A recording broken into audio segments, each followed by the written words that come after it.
Tonight, SA's new COVID threat. The health team's working around the clock to contact 25,000 travellers. How runaway trucks will soon be stopped on the freeway, but is it safe? Out of control and down a hills embankment, a teenage boy behind the wheel, residents fearing the worst. Tennis fans booted from their seats at the Australian Open. And the future's bright. The Power's new recruits put on a show at Alberton. Live from Adelaide, 7 News with Rosanna Mangiarelli and Mike Smithson. Good evening. Teams of South Australian health officials are tonight scrambling to contact 25,000 travellers who may have been exposed to Victorian COVID hotspots. It's a race against time. The contact tracers are working around the clock to ensure anyone at risk is put into immediate isolation.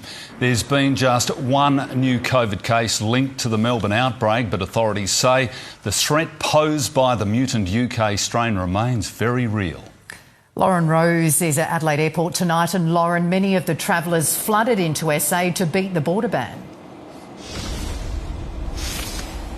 They did, Rosanna. We saw the pictures of the massive queues at border checkpoints, and now we know that last week more than 25,000 people surged into SA from Victoria. SA Health is now on a mission to find them all. They've been sent a text message containing a link to a survey asking them to identify if they've been to any Melbourne hotspots. It'll help contact tracers work out those at higher risk who need to go into quarantine. Among the hotspots, Cafe Brunetti in Tullamarine Airport's Terminal 4, the Jetstar Terminal. About 140 travellers who are now in SA are believed to have gone there. The Communicable Diseases Control Branch is working 24 hours a day at the moment, putting all of those people who have been over in Tullamarine and in particular in Terminal 4 into a situation where we can isolate them, get them tested. In good news, there have been no new cases detected in South Australia, and as you said earlier, just the one in Victoria. There are still 3 active cases here in this state. All of them return travellers in hotel quarantine. Back to you. Thanks for that, Lauren. One day into Victoria's snap 5-day lockdown, there are fears it could last longer. The Holiday Inn cluster now stands at 14, but residents are being warned to brace for more. Plenty of anti-lockdown protesters once again made their presence felt, marching through the streets of Melbourne.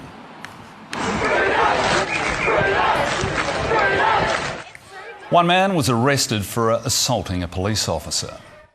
And tennis fans are crying foul after being kicked out of Melbourne Park midway through a match involving the world #1. And there's no guarantee crowds will return, even if restrictions ease. Super Saturday, now super silent. From Garden Square to Centre Court, Melbourne Park was strikingly empty on what's usually the Australian Open's biggest day. And even if Melbourne's lockdown ends on Thursday, there's no guarantee fans will return. We're yet to know that. The government's got to make that decision on where we are as a community, and if we're in a good place, I fully expect them to say we can have crowds back, and how many will be determined. Last night, with Novak Djokovic's Oz Open title defence hanging in the balance. Ladies and gentlemen, with Victorian government restrictions, you must be home by 11:59 p.m. tonight. Therefore, all patrons are required to leave the arena now. Play stopped as tennis fans were given their marching orders. Please do this as quickly as possible. Of course, some didn't want to go, but it took us 7 minutes to clear the stadium, then we're back in play. The stands emptied as the world #1 survived. With bad news today, everybody knew that midnight is going to be the deadline where we go into lockdown for 5 days. Nick Kyrgios had John Cain Arena rocking before the midnight curfew. Tennis's biggest draw card knocked out of the tournament, just as fans were locked out for at least the next 5 days. It was almost like the last hurrah. You know, obviously with the announcement today, the lockdown and all that, I felt that everyone wanted. The energy out there was special. Good last match before the lockdown. It's really sad to say. An optimistic Tennis Australia is holding off refunding fans who've purchased tickets for the semi-finals and finals. Hopefully we can get a handle on the next 5 days and get back to crowds on Thursday. Andrew McCormack, 7 News. There are fears a safety measure set to replace the arrestor bed at the bottom of the southeastern freeway could do more harm than good. Truck drivers are being urged to crash into the shock absorber if they lose control, but other road users fear they'll be at risk.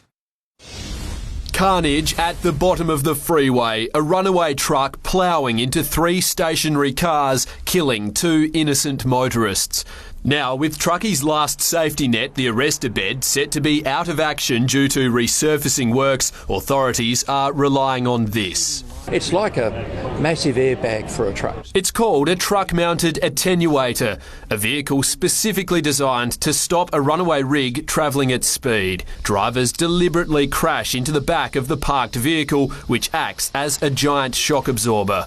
It's aimed at avoiding a far more serious accident further down the road. It may well do some damage to the truck, but trucks are replaceable, people aren't. Until all the roadworks and things are finished, this type of operation, it's probably a life-saving thing for their industry. Attenuators have been used overseas for years, but it doesn't always go to plan.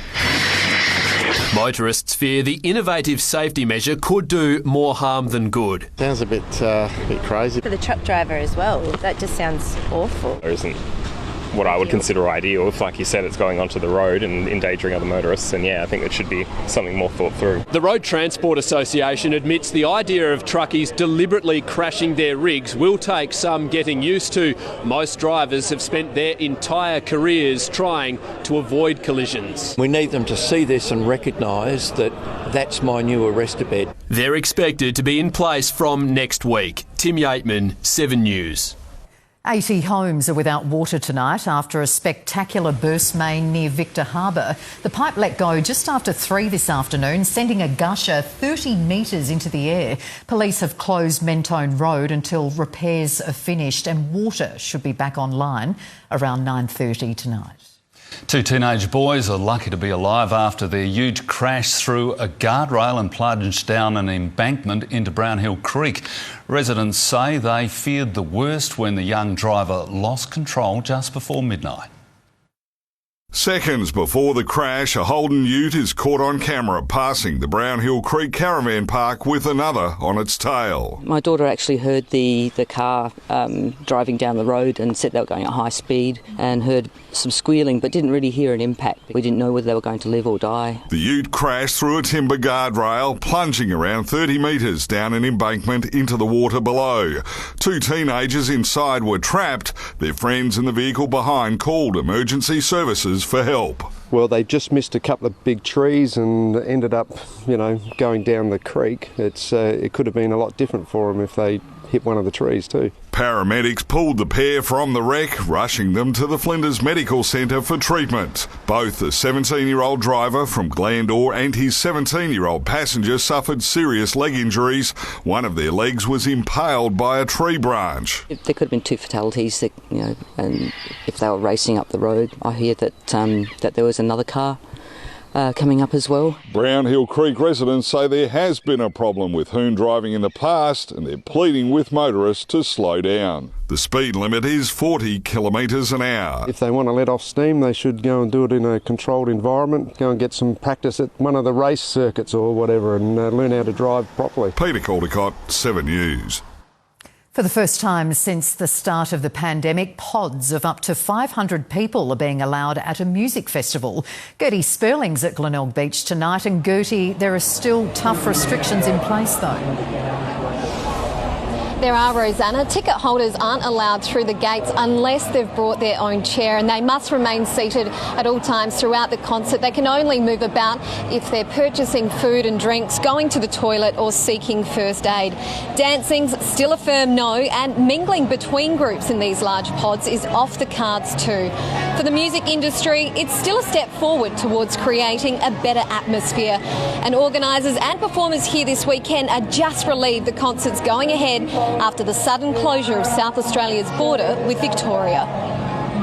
What everyone did for all the bands across that few hours to get here and make sure the show went on was phenomenal. Half the band are from Victoria, and most of those people haven't been able to work at all, and it'll be now 342 days since we all worked. It's a two-day festival with headline act Missy Higgins taking to the stage tomorrow night just before 6. Mike? Thanks for that, Gertie. A fisherman has been killed in a suspected croc attack in far north Queensland. The 69-year-old's dinghy has been found damaged and overturned. Human remains were discovered nearby this morning. Donald Trump's legal team has accused the Democrats of lying and falsifying evidence in the former president's impeachment trial. Speeding through the defence in just 3 hours, Trump's team battered away claims he incited a deadly riot by invoking his right to freedom of speech. Centre stage after a blistering 3 days of evidence against their client, today Donald Trump's defence went on the attack. It's a preposterous and monstrous lie. Unconstitutional act of political vengeance. Politically motivated witch hunt. The former president's lawyers blasting accusations of incitement. Completely divorced from the facts. Invoking the First Amendment, claiming Trump's now infamous rallying cry on January 6 if you don't fight like hell, you're not going to have a country anymore. Was merely freedom of speech in action. This is ordinary political rhetoric. Accusing opponents of hypocrisy for using similar rhetoric. Fighting, and we did, so we're going to keep fighting. We'll fight. We'll fight. To fight, fighting. Well, our job right now is to fight. Fighting. And claiming House impeachment managers tampered tweets to fit their charge. This is a recreation of a tweet, and you got the date wrong when you manufactured this graphic. The fast-tracked defence using only a fraction of their allocated 16 hours, but still claiming the swift impeachment has denied their client justice. Jiminy crickets, there is no due process in this proceeding at all. Both sides leaning on undecided Republicans, 17 of which could seal Trump's trial fate in a matter of hours. I'm just anxious to see what my Republican friends do, whether they stand up. This has been a deeply personal trial for many of these senators. A divisive one too, but both parties agreed on one thing today, the heroism of the police officers who protected them. Officer Eugene Goodman, seen here telling Senator Mitt Romney to turn around and run, and later using himself as live bait to lure the rioters away from the Senate chamber. Today, Officer Goodman, thank you. Recognised with the Congressional Gold Medal, a rare moment of unity in a divided capital. In Washington, D.C., Ashley Mullaney, 7 News. A boatie had no time to spare when his vessel started taking water in Sydney last night. Holy It just launched off the boat ramp when the vessel broke up. Another boatie started filming and see how quickly it's going down. Luckily, Marine Police were there to rescue the 50-year-old. There was no saving the boat. It will now be salvaged by the owner. The fallout from the Afghanistan inquiry into war crimes has escalated, with 7 News revealing an alarming number of defence suicides in recent months. Families of fallen soldiers are now calling for more support in the lead up to Anzac Day. For Ray Palmer, these medals hold his son's memory and sacrifice. Oh, they mean everything to me. They're a great service that my son's done for his country. Corporal Scott Palmer died in Afghanistan in 2010, one of 20 fallen soldiers who could have their meritorious unit citation revoked for serving at the same time alleged war crimes took place in Afghanistan. Consequently, some families have just distanced themselves away from defence. They just gut-wrenched over it. The families wanting written reassurance from Defence they'll still be allowed to wear them this Anzac Day. Just stating that we've got their full support. And late today, Defence confirmed the citation can still be worn by families of the fallen and some 3,000 personnel who could eventually see theirs stripped, as recommended by the Brereton report. The final decision still in limbo and could take years.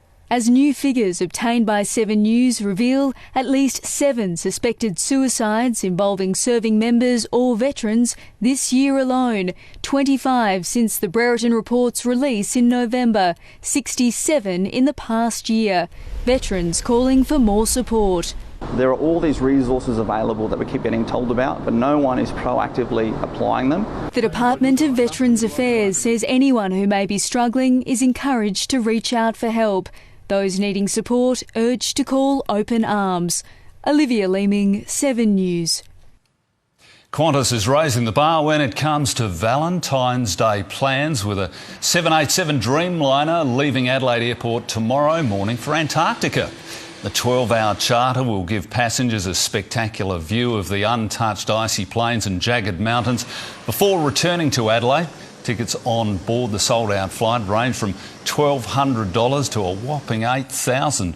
The next Qantas charter to Antarctica will leave in November.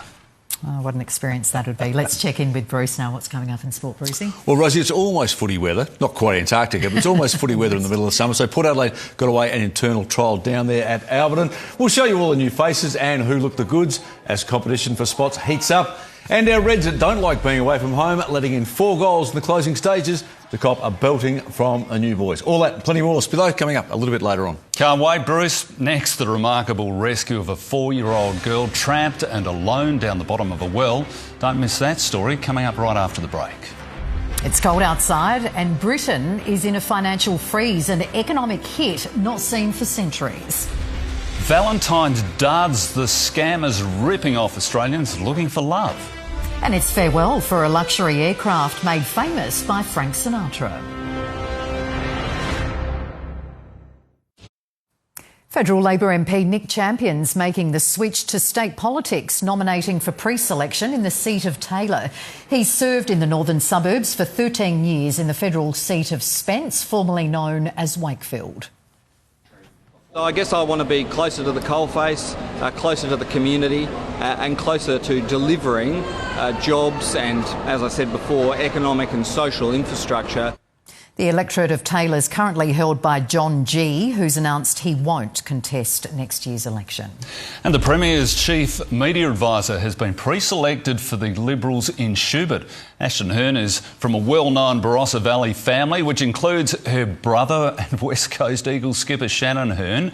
She breaks the Conservative Liberal hold on the seat currently held by outgoing MP Stefan Knoll. Confirmation tonight, Britain's COVID-battered economy has suffered its biggest drop in more than 300 years. With the country still in an indefinite lockdown, no one's sure when the world's 5th biggest economy will recover, but some are still confident it will. Britain's coldest weather in 26 years, a country in a snow-covered lockdown and an economy in the deep freeze too. All of our staff have essentially been unable to do any work for us for the last year. 11 months since the UK was first shut down, confirmation it's the worst economic slump here since 1709. Britain's GDP shrank by 9.9% last year. Not as bad as forecast, but worse than the Great Depression and twice as bad as the GFC more than a decade ago. What's clear is right now many families and businesses are experiencing hardship. There are signs of recovery boosted by the so far successful rollout of COVID vaccines. Nearly 15 million people have so far received a jab and the rate of infection is at its lowest in more than 6 months. There's clearly good news that the number of cases is coming down. The plan is working, but we're a long way off getting this sorted. A glimmer of hope as the impact of the pandemic chills. Hugh Whitfield, 7 News. We've got pictures now of an incredible rescue. The moment a 4-year-old girl is saved from the bottom of a well in Syria. She'd fallen while playing near her home and was found crying out for her mother by a volunteer rescue crew. The young girl was comforted before being lifted to safety. A medical check revealed no injuries and she's said to be doing fine. The clean-up in Texas is continuing after a deadly pile-up on a major highway. At least 6 people were killed, with more than 130 vehicles involved in the crash. Police are now saying speed as well as icy conditions may be to blame. Workers braved the bitter cold to remove the carnage piece by piece. Well, it's the end of the line for iconic private jet maker Learjet. The pioneer of luxury private travel was once the go-to for celebrities and heads of state. Frank Sinatra bought one back in 1965, of course he did. He even loaned it to Elvis on his wedding day with Priscilla so the king could elope in style. Fast forward to 2021 and a sharp drop in profitability has seen the king of the air grounded for good. Well, let's head back to Glenelg now for a look at the weather. Well, Gertie, not a bad evening for your very first day back from maternity leave. Mike, it's great to be back, and yes, what a beautiful night it is here at Glenelg. There was a bit of drizzle about this morning, but fortunately the skies cleared and there was nothing but sunshine as the gates opened for the Summer Salt Festival. We hit a very pleasant top of 23.5 degrees around 3:30 this afternoon, and it's warming up a notch tomorrow, but there'll still be plenty of sunshine, so it'll be another great afternoon to spend at the beach listening to live music. Of course, it is Valentine's Day too, so for those scrambling to make last-minute plans, a picnic or perhaps a walk along the foreshore here at Glenelg could be an option. I'll be back with the full forecast soon. Back to you. Good on you. Thanks, Gertie, for that. Well, last week, thousands of pro-life supporters turned out in the city to campaign against abortion. Today, the opposing side took to the streets. It was a smaller crowd, but they certainly made their presence felt. That story next. Also, school clothing controversy. The school principal in hot water over comments about students' skimpy outfits. Melbourne's lockdown heartbreak. The brides forced to cancel their big day 3 times. Plus a lifeline for live music. The local venues getting a much-needed boost. A week after thousands protested against controversial changes to the state's abortion laws, hundreds have rallied at Parliament House in support of the bill. They want South Australia to join the rest of the country in decriminalising abortion. Loud and proud.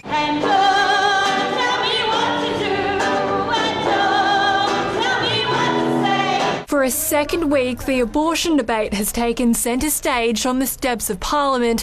This time, a smaller crowd of pro-choice demonstrators turned out, calling on lower house politicians to support a new law decriminalising abortion. It's an essential healthcare procedure. It shouldn't be criminalised or stigmatised, and women shouldn't feel ashamed. The private member's bill has already passed the upper house. It'll make controversial late-term abortions easier to access when deemed medically appropriate by two healthcare professionals. I support the cause. I don't need an abortion myself, but it's not up to me to decide who does and under what conditions they should have one. South Australia is the only state where a doctor can be prosecuted for performing an abortion after 23 weeks of pregnancy. The organisers of this rally say the proposed changes to the law are well overdue. It's now 2021 and we've fallen behind the rest of the country. It's time to decriminalise. Last Saturday, thousands marched across the city against the bill. Its opponents fear it will be abused by women who simply changed their mind late in their pregnancies. Today's protesters say evidence from interstate shows that's not the case. We won't give up the fight until abortion is safe, legal and free. Lauren Rose, 7 News. A student revolt at an all-girls school has forced its principal to apologise for implying skimpy outfits might make them sex objects for male teachers. Parents are outraged, accusing the principal of victim blaming. From a female principal to her female students. Some of the shorts were very short, some of the tops were very stringy tops. Not so rare to reinforce swimming carnival dress codes, but then this. Wear some clothing that covers you properly. Please remember, girls, there are men teachers in this school and they don't want to be looking at that either. Don't compromise their employment because you can't do the right thing. So, girls... That student's stifled gasp was shared by many. She was quite upset, actually. You know, she came home, as the first thing she wanted to talk about with the family. This parent tells 7 News the message from Principal Sue Ellen Lawrence not only sexually charges the relationship between male teachers and their students, it impugns the teacher's professionalism. What are the girls going to be thinking now whenever a teacher looks at them? And the parents are worried it tells Cheltenham girls tempting men would be their fault. This is an all-girls school, and then we've got victim blaming inside the school. When students confronted Sue Ellen Lawrence, the principal doubled down at the next assembly. For those girls that have taken this out of context and decided to make it into some sort of big issue, I'm sorry for you. You need to go back and listen to what we said. Child psychologist Dr Joe Tucci has listened. That's all the wrong kind of message that you ever want to give a young person. Young people are not responsible for men's behaviour. The Education Department says Sue Ellen Lawrence is a dedicated teacher who only now does admit her views were expressed poorly. There will be no investigation, no disciplinary action. The school's most senior educator has been re-educated. The comments that were made at the school weren't appropriate. I'm confident there is genuine remorse. Robert Ovadia, 7 News.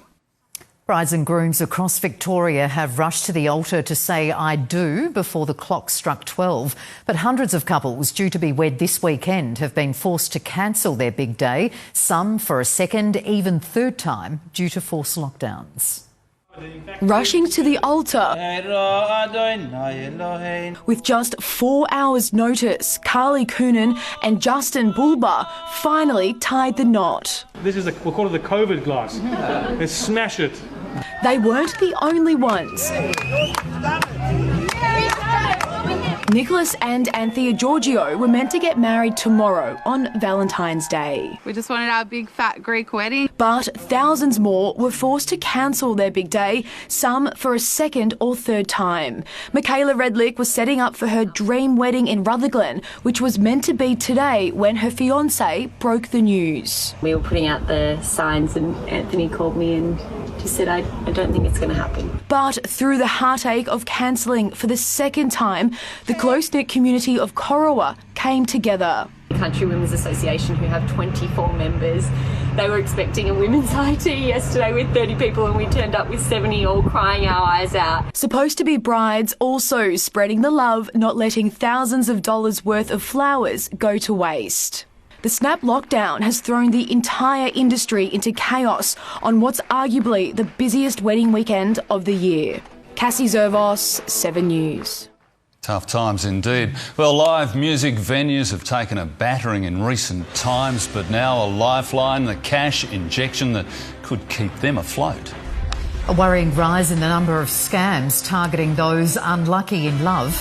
And pop star Britney Spears in a brutal legal battle for her independence. Live music venues and artists hit hard by COVID restrictions are being handed a cash boost from the state government to help them get back on their feet. $820,000 is being injected into the industry, with successful applicants receiving grants of between $15,000 and $25,000. We want to support those venues that are supporting musicians. It just gives us a degree of confidence that we can continue with our music programming. Great stuff, and 60 venues and artists have benefited. Pop star Britney Spears has had a big win in court, with her father now banned from taking more control over his daughter's life. It's the latest twist in a long-running legal battle over the singer's fortune following her very public breakdown. Britney Spears did seem lucky, but these lyrics perhaps hinted at her future unhappiness. More than 2 decades after she burst onto the world stage, dubbed the Princess of Pop, Britney is fighting to regain control of her life. She wants her father, Jamie Spears, to be removed from what's known as a conservatorship.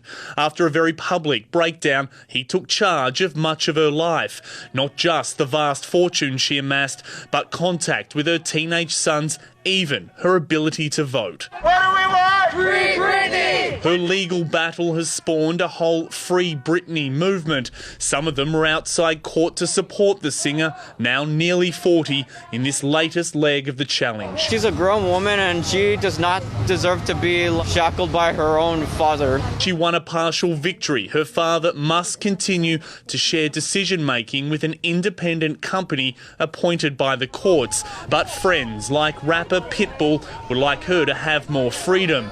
What's going on with Britney, that's been going on for many, many, many years. Hopefully they can break the cycle and hopefully she gets a chance to control her own destiny. Britney's refused to perform live until she has control over her career. It's likely she'll be back in court soon to argue for that right. In the United States, David Woywood, 7 News. Aussies looking for love are being fleeced millions. Tonight, we can reveal the sophisticated ways romance scammers are ripping off victims. Everybody has a hungry heart, or at least that's what online scammers are banking on. Last year, Australians reported losing a record-breaking $37 million through romantic scams, and the rate continues to grow. Especially Valentine's Day coming up, people want to meet other people online, which is understandable. The target group is mainly women over 40, but it's not always obvious as scammers first try to gain their trust. Build that relationship, shower them with love, sometimes even gifts, and then ask them for money. Scammers often approach their victims on legitimate dating websites before moving the relationship to email, where they can more easily manipulate victims. Police urge online daters to take precautions. It's always a good idea to meet the person, perhaps even do video chat if possible. But it's not just romantic scams. Phone scams are also on the rise. Business analyst Gareth Smith says he's frequently targeted. It did catch me out recently where I did get a legitimate call from Westpac. It took about 3 calls till I got enough information to call them back. He hasn't fallen victim, but he fears others might. Fraud can be reported at www.cyber.gov.au. Alison Sandy, 7 News. Valentine's Day is traditionally about flowers and candle-lit dinners, but times are changing. Later this hour, we meet the adrenaline junkies that have planned a Valentine's date like no other, proving romance isn't always for the faint-hearted. That story coming up soon. It's an Australian startup with a mission to change the lives of hundreds of thousands of people experiencing homelessness across the country. The company's founder hasn't always had an easy life, but is now determined to give back.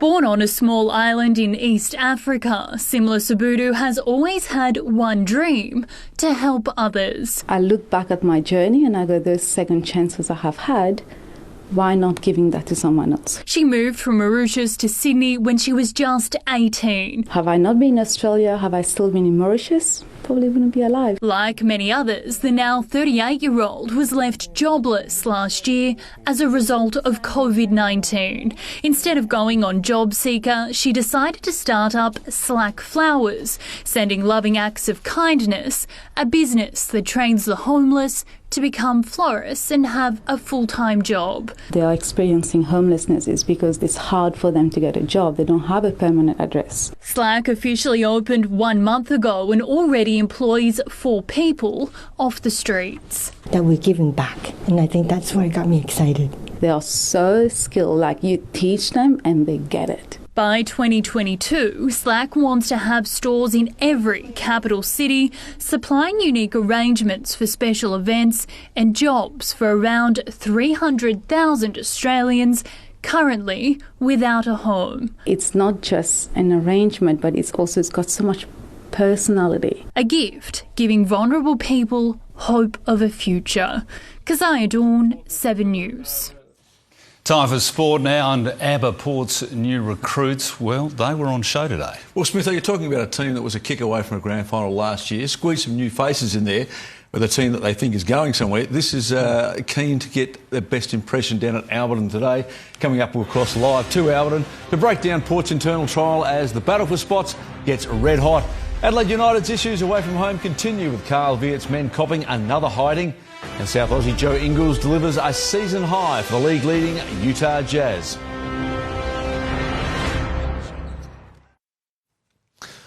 Welcome back, and Port Adelaide has ramped up preparations with an internal trial match at Alberton Oval. Andrew Hayes joins us now. And Hazy, most importantly, were there any injuries?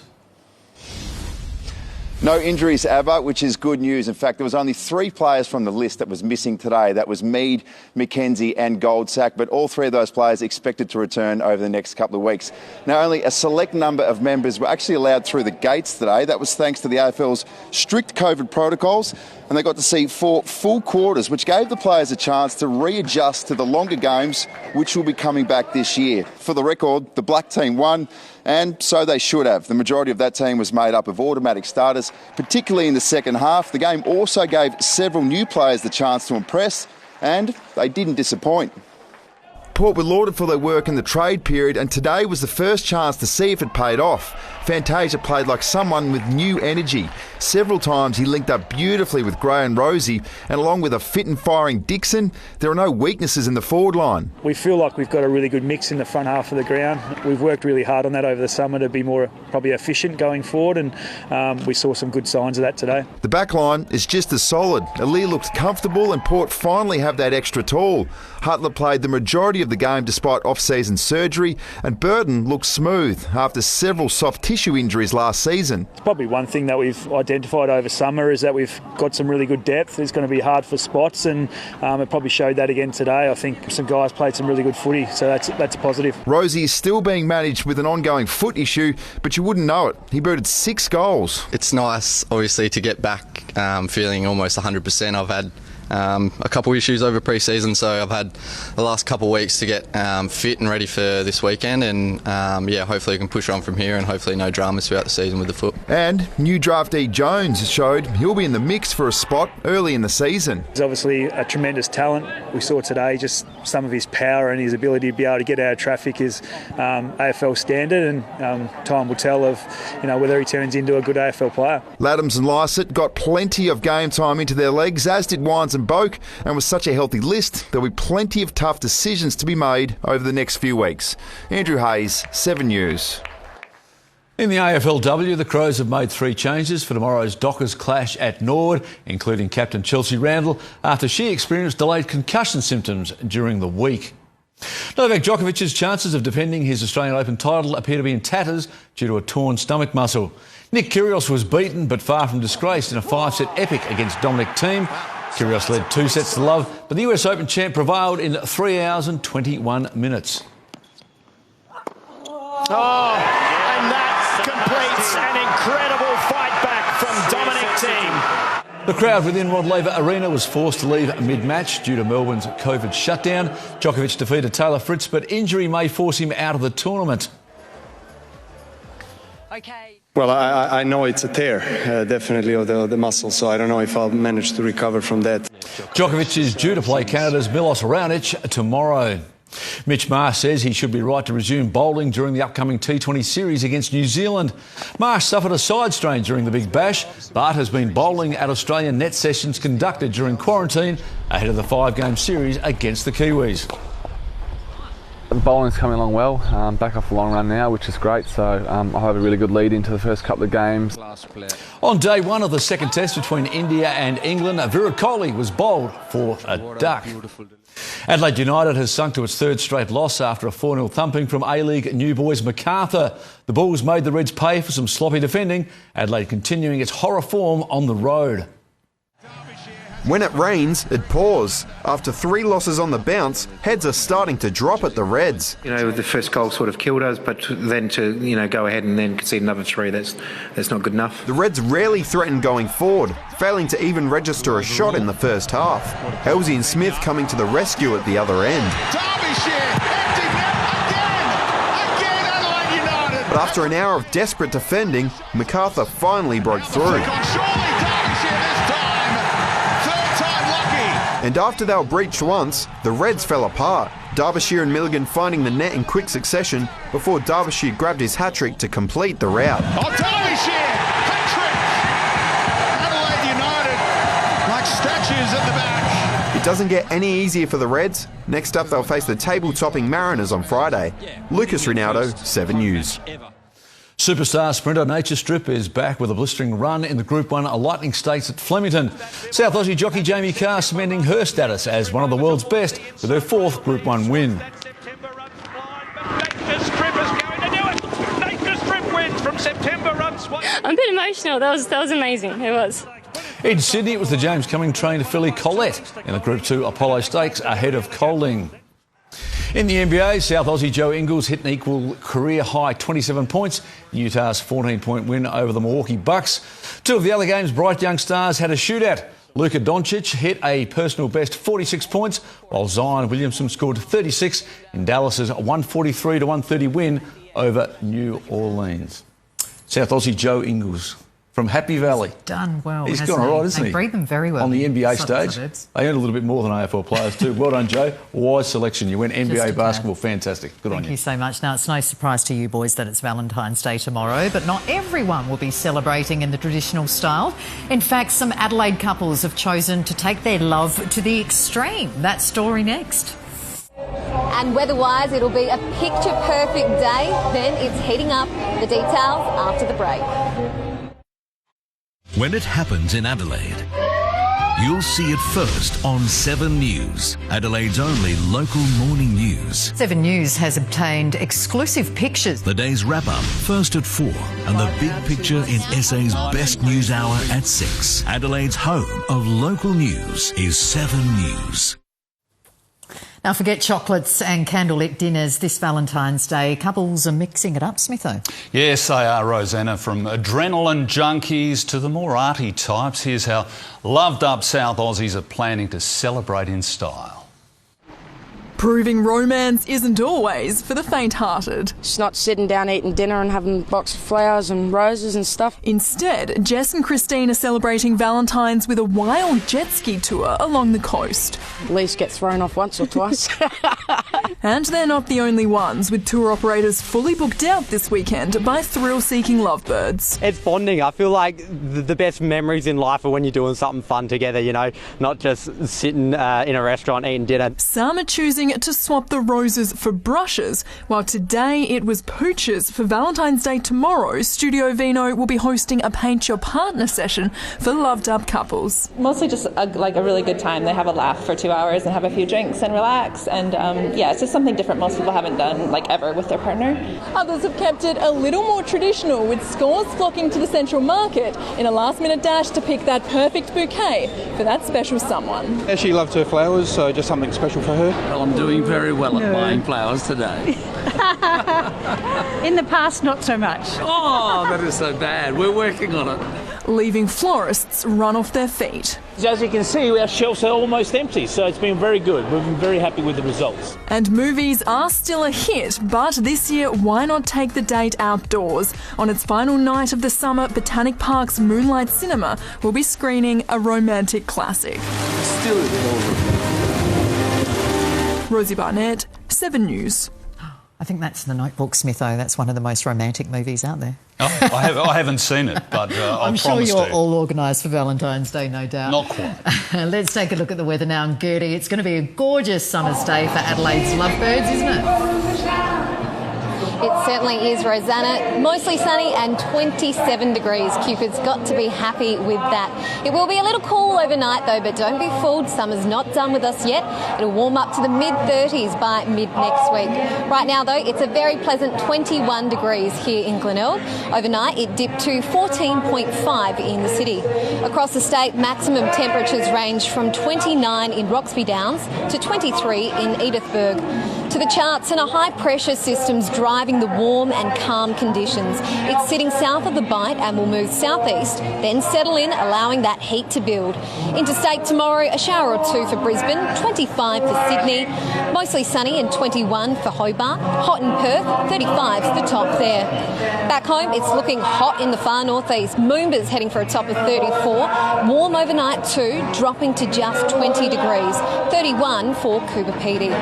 Patchy fogs possible about southern coast tomorrow morning. Port Lincoln's heading for a top of 23, 26 for Whyalla, 29 for Port Pirie and Clare, 28 for Kadina, 31 for Renmark, 25 for Murray Bridge, 23 for Mount Gambier, cloudy, and 21 for Kingscote and Victor Harbour.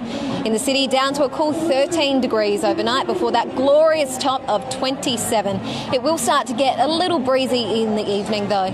On Metro Waters, southeasterly winds will shift southwesterly and reach 15 knots by midday, then turn southeasterly with seas to 1.5 metres. Looking ahead, sunny and 30 degrees to kick off the working week. 35's the top on Wednesday, Thursday and Friday, dropping back to 32 on Saturday with a bit of cloud building overhead. So plenty of warmth still to come, but I think tomorrow's my pick, guys. Sounds good to me. Thank you so much, Gertie. So good to have Gertie on board. So good for you to be on the Weekend News Desk as well. Smitho, a huge welcome to you.